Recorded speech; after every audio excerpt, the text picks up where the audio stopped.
Puncak perayaan HUT ke-17 Tabloid Tokoh diawali dengan persembayangan bersama karyawan-karyawati kelompok media Bali Pos di Jabapura Pesambiangan dalam Kertibuana. Penanggung jawab Tabloid Tokoh, Gede Palgunadi menyampaikan terima kasih atas support dan dukungan semua pihak, termasuk kelompok media Bali Pos.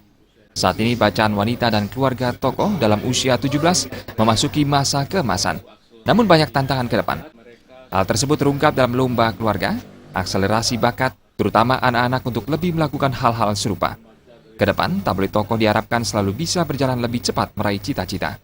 Sementara pimpinan kelompok media Bali Pos, Satria Narada, dalam arahannya mengungkapkan rasa syukur karena Tabloid Tokoh sudah memasuki usia 17 tahun. Diharapkan ke depan semangat tim memajukan Tabloid Tokoh agar terus digelorakan dengan strategi yang lebih baik, sehingga Tokoh menjadi primadona bagi wanita dan keluarga Indonesia. Karena dari dulu dia seleranya orang Inggris. Silakan. Oke, dipotong tumpengnya. Oke. Semoga sukses, semangat untuk Tokoh dan kita harapkan. Foto dong. Merdeka! Merdeka!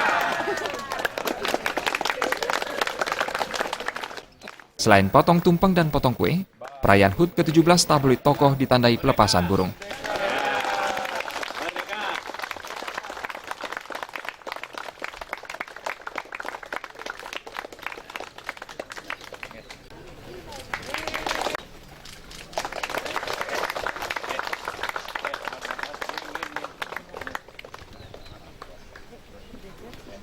Pada puncak perayaan HUT ke-17 ini, Tabloid Tokoh memberikan penghargaan kepada 5 tokoh perempuan inspiratif 2015, memberikan sesuatu yang baru terhadap perempuan, peduli terhadap perempuan dan keluarga.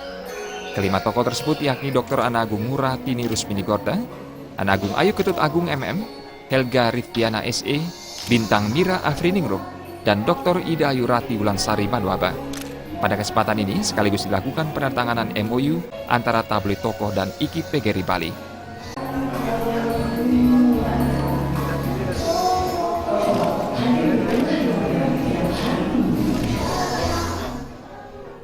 Tera Widya dan Gus Ngurah, Bali TV.